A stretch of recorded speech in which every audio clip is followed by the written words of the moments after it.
तो एग्जाम्पल के थ्रू इसको देखते हैं।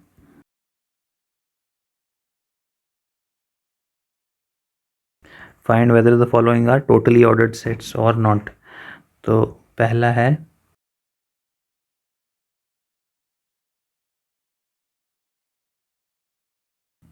देखिए, ये मैंने आपको अभी पहले भी बता दिया कि जब ये जो less than equal to operator होता है, जो less than equal to operator होता है, जब ये किसी सेट के साथ लगा हुआ हो तो वो ऑटोमेटिकली पोस्ट सेट बन जाता है। तो इसको देखते हैं कि मान लीजिए एक सेट है ए जो कि एक रियल नंबर्स का कोई भी सेट है, तो इसमें रियल नंबर तो कुछ भी हो सकता है, ठीक है।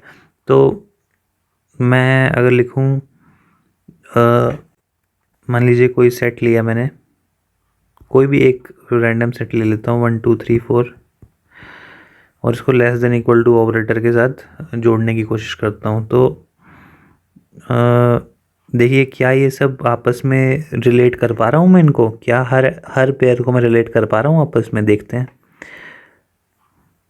1 लेस देन इक्वल टू 2 है, हाँ है, यानी कि मैं 1, 2 को रिलेट कर पा रहा हूँ। देखिए 2 लेस देन इक्वल टू 3 है, मैं 2, 3 को रिलेट कर पा रहा हूँ। 3 लेस देन इक्वल टू 4 है, तो मैं 3, 4 को मैं रिलेट कर पा रहा हूँ आपस में। क्या मैं 1, 3 को रिलेट कर पा रहा हूँ? 1 लेस देन इक्वल टू 3 है, तो 1, 3 को भी मैं रिलेट कर पा रहा हूँ। क्या मैं 2 लेस देन इक्वल टू 4 है, तो क्या मैं 2, 4 को मैं रिलेट कर पा रहा हूँ? जी हाँ, बिल्कुल रिलेट कर पा रहा हूँ। तो क्या मैं 3, 4 तो हो गया, तो मैं हर पेयर को मैं आपस में किसी न किसी तरीके से एक रूल से रिलेट कर पा रहा हूँ। तो ये कुछ नहीं है, ये एक चेन की डेफिनेशन है। A post set is called a totally ordered set if every pair of elements in A are comparable। ठीक है, यानी कि A is a relation with B और B is a relation with A for all A, B belongs to A। तो यानी कि सभी element जब एक दूसरे के साथ कंपेरेबल हों, यानी कि रिलेटेबल हों, तो मैं इस तरह के रिलेशन को मैं चेन बोलता हूँ। ठीक है, तो ये था first example. If A is equal to 1 2 3 so on to so on 10, then the post set A less than equal to is totally ordered set। ये बिल्कुल पिछले एग्जाम्पल जैसे यहाँ पे केवल A का साइज़ बड़ा हो गया। तो देखिए पिछले में मैंने बाय मतलब एग्जाम्पल लिया था 1 2 3 4, तो यहाँ पे इसने पहले ही दे दिया 1 2 3 से लेकर के 10 तक अगर होता तो तब भी ये एक टोटली ऑर्डर सेट ही होता। तो आई होप आप इसको खुद ही कर लेंगे। ए में एलिमेंट्स इधर डालें तो कंपेरेबल, सारे एलिमेंट कंपेरेबल ही तो हैं, इस less than equal to operator से जुड़े हुए हैं सभी। तो आई होप आप ये खुद करेंगे।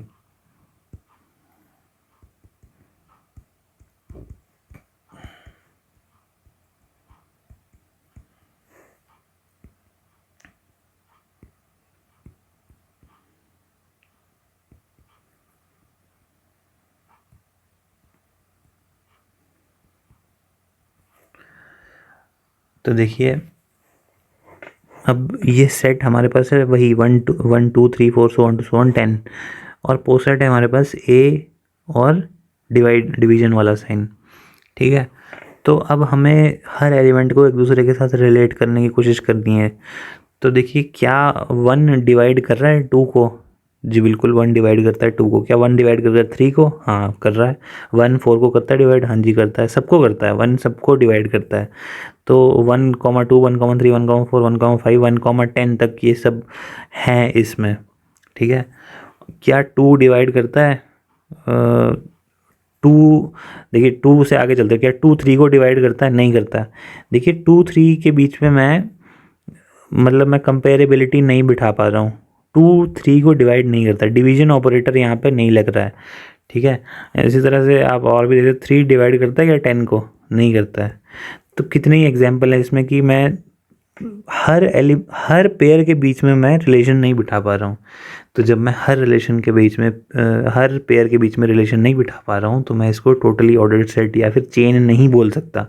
तो इसलिए मैं ऐसे लिखता हूँ इसको कि 3, 10 does not belong to A, और ये division sign, therefore not a totally ordered set या फिर नॉट ए चेन। तो ये था इसका तो अब एक और एग्जांपल देखते हैं। If S is equal to phi A B A B, तो ये एक तरह से वो A कॉमा B का पावर सेट था जो मैंने आपको पहले पेज पे सेट थ्योरी में बताया था पावर सेट क्या होता है। तो वो A कॉमा B का power set, this is the power set of A comma B। तो खैर बात जाने दीजिए, ये तो मैं केवल एक एग्जांपल के लिए एक सेट लिया है। तो then S proper subset is totally ordered set. तो देखते हैं कि सबसे पहले फाई को देखते हैं। इन चारों एलिमेंट्स आपस में रिलेटेड होने चाहिए इस प्रॉपर सबसेट वाले ऑपरेशन के साथ। तो फाई इन चारों से रिलेटेड है क्योंकि फाई इन चारों का सबसेट है। तो फाई तो इन चारों का सबसेट है, तो यहाँ मिल गया phi is subset of all, subset of all. तो ये बात सच है। देखिए अब नेक्स्ट एलिमेंट पे आइए, A is a subset of B. तो ए तो नहीं है सबसेट ऑफ बी, तो ए और बी आपस में रिलेटेड नहीं है। ए कॉमा बी मतलब ए इज़ नॉट अ, मैं यहाँ लिखूँगा A is not a proper subset of B. ठीक है, तो जब मैं ए और बी के बीच में कोई सामंजस्य, कोई कंपैरिजन स्थापित नहीं कर पा रहा हूँ, तो मैं इसको सीधा लिख दूंगा कि this is not a chain या this is not a totally ordered set, therefore not a totally ordered set. क्यों? क्योंकि ए और बी के बीच में कोई कंपैरिजन नहीं है, क्योंकि A is not a proper subset of B. ठीक है, तो मैंने आपको चेन के बारे में बताया कि चेन में क्या होता है, when every pair of elements are comparable, तो उसको चेन बोलते हैं, टोटली ऑर्डर्ड सेट बोलते हैं।